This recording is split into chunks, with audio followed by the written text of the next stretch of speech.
everyone, and welcome to the latest session of Business Chat with me, Glenys Chatterley, from EBN, that's Effective Business Network. I've got with me today the amazing Jason Soraff, who I've known for way longer than probably either of us would admit, who has a really great business and seems to do it with very little effort. So I'm going to pick his brain on your behalf, and then we'll all learn a lot, which is the point of networking, really. So, Jason, tell us about your business and how did you get where you are from where you were? Okay, so Unison IT is primarily an IT support company. We only work in the B2B environment, supporting people's business networks, their infrastructure, looking after their hardware. We sell software. The other side of the business is developing websites and writing bespoke applications, which is pretty much where I came from. I was a programmer very early on in my career. That love with programming started when I was about 12. Started a programming job when I left university, which was 1994, so 27 years ago. Seems like yesterday. Started my own company in 2001, been through various guises since then, a couple of business partners, and we've ended up where we are now, with our 20th anniversary looming large on October the 1st this year. Fantastic. So when you say you had different style, different businesses or different ways of doing it, what's changed the most from where you started to where you are? I think there's a number of changes that have happened. The industry itself is probably the biggest change that's happened over the 20 years. If we look back 20 years ago, there really wasn't so much of a thing as cloud computing. Everything was based locally on servers, so we were providing more labour, certainly more on-site support with the remote tools not being what they were today. Where we sit at the moment, obviously with the advent of cloud computing, a large portion of what we do is reselling cloud services, so hosted servers, hosted email accounts. Most of the support can be done remotely, which obviously over the last 18 months or so with COVID has been an absolute godsend that we haven't had to go out to carry on supporting our clients. Yeah. So what is it about IT that floats your boat? Well, my passion was always programming, although I did learn to like and now enjoy the support side of it. But I think the support side of it, really, I enjoy dealing with people. Programming is quite a lonely business, being the sort of stereotypical stuck behind a screen at 3 o'clock in the morning, munching on cold pizza is still true for most programmers these days, every much as it was in the 1980s. So for me, I just love meeting new people, hence the reason I do a lot of networking, and get to get out and have a very, very varied work life. No 2 days are ever the same, and that's what I really enjoy. Yes, I think my impression of a programmer is somebody who has great patience, because my understanding is if you put a comma in the wrong place, that could be the end of the whole program. In fact, and also that they're quite not necessarily great social skills because they don't get out much. I remember somebody telling me once of a huge multinational's computer system crashed, and when they looked at it, in the program was written, must put something here at some point. And the programmer had never got back to that. So it's that's pretty much part of the course. One of the very first pieces of code that I had to look at in my career, there's I won't bore you with the technical details, but there's a way of naming variables. So if you're looking at things in a program, for example, if you're looking at, I was working for a double glazing firm, so if you're trying to calculate the number of windows in a window bay, you may have a variable that's called number of windows, for example, so you know what it refers to. Yes. The code that I was taking over, someone obviously had a great love of Star Wars, and so all of the variables were named Star Wars characters, which were totally irrelevant to anything I was looking at. So I made an absolute nightmare to look at it. And then right in the middle in the comments was Julie and a phone number. Was Oh, never brave enough to call it, so I've no no. idea who Julie is or was. Oh, no. Yeah, and that was how they met, probably, possibly. You know what I mean? They're probably married now with about 7 kids. Yeah, But could you well know, be. and if you'd have taken that further, maybe that'd have been you instead of having your 2 sons that you've got. So when you've been in business now for 20 odd years, what is the thing that if you'd have that you wish you'd have known when you started? What would you tell somebody who was setting up their own business now? Well, there's a number of things. The first piece of advice that was given to me, and when I first started, I was in partnership with a firm of accountants, and so we started the company by looking at what was wrong with their current IT support, and we canvassed some other people as well to see what they didn't like. And one of the things, excuse me, one of the things that people said was that they were charged, even if a problem wasn't fixed, they were still charged an hourly rate for the job. And sometimes it had made absolutely no difference, but they still had to pay. Oh, So one of the things we started, we said, okay, so you're not going to pay um, a single penny until you are completely satisfied with the work that we have done.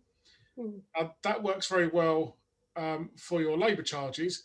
Doesn't work so well when you're supplying potentially 2, 3, 4, 5 grand's worth of hardware and you're not paying for it until the install's finished and successful. mm, At which point you've had to actually pay out the money. So I think as a general piece of business advice, and I can't believe this came from accountants, um, but you need to look after your cash flow, and laying out a substantial amount of money on on tangible goods is never a good thing. yeah. In terms of mistakes that I've made and things that I've done in the past, I would say that keeping your staff, especially in a small business, keeping your staff to a professional relationship and setting boundaries. You can be friendly with them, but they're not your friends. They're your employees, and you have to maintain those professional boundaries. Otherwise, you leave yourself very open to liberty taking and all sorts of things that you really don't want to get involved in. Yeah, I think one of the issues is I know 2 of my very good friends now.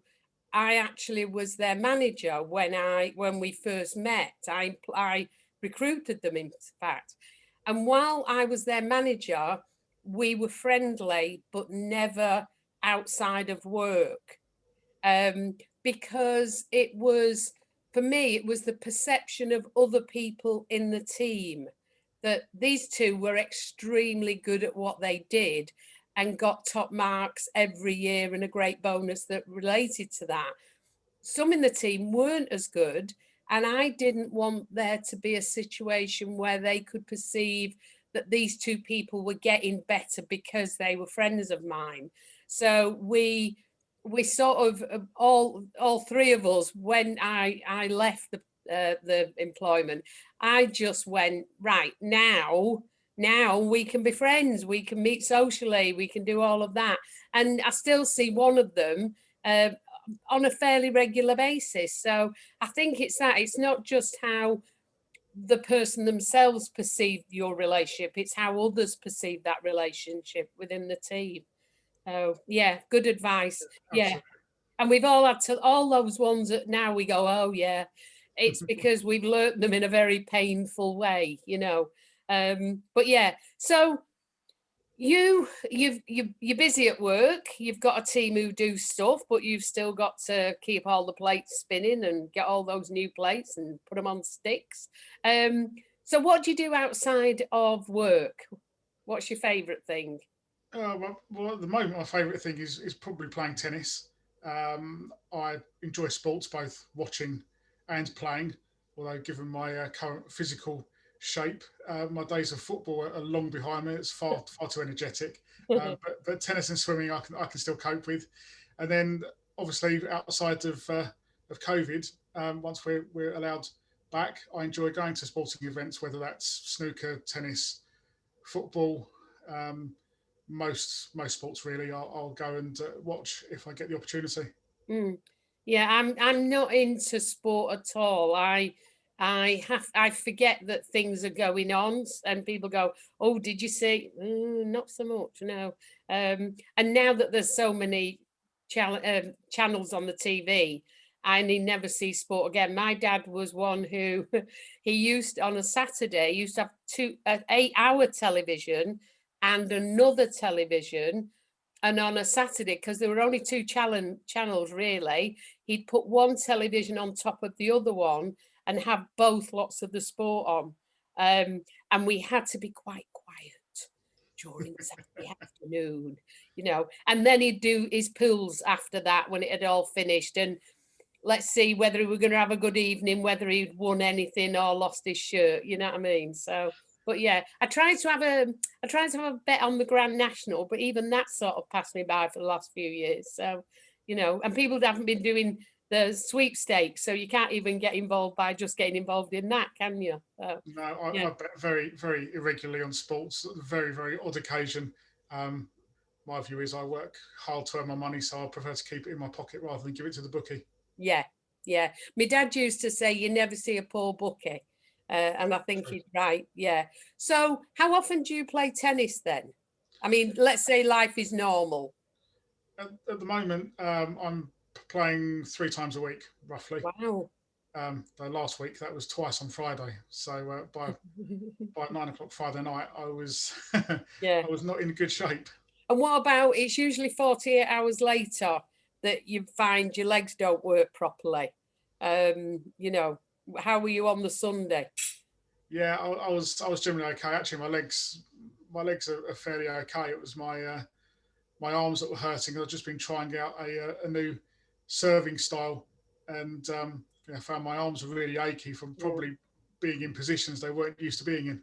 Yeah, I know. Sometimes I do, as you know, I do a lot of exercise, and sometimes I'll do something on a Friday. I do heavy weights as well as all my other exercise, and Sunday, don't matter how used to them I am. By Sunday, my arms are going, really? You thought that was a good idea, did you? Yeah, don't do that again. And yes, I am weird. I do have arms and things that talk to me. So you've got two lads. How old are they now? Well, 10-year-old 10, twins.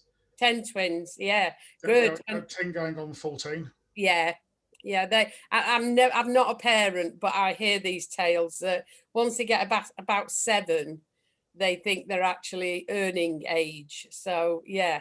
And do they play tennis with you? Are they sporty? Yeah, they've started playing tennis. They prefer football. Right. But yeah, they enjoy sports. They've been playing cricket at the moment as well in the back garden, much to the neighbours' disgust, because they seem to have about 7 or 8 tennis balls in their garden every morning when they wake up.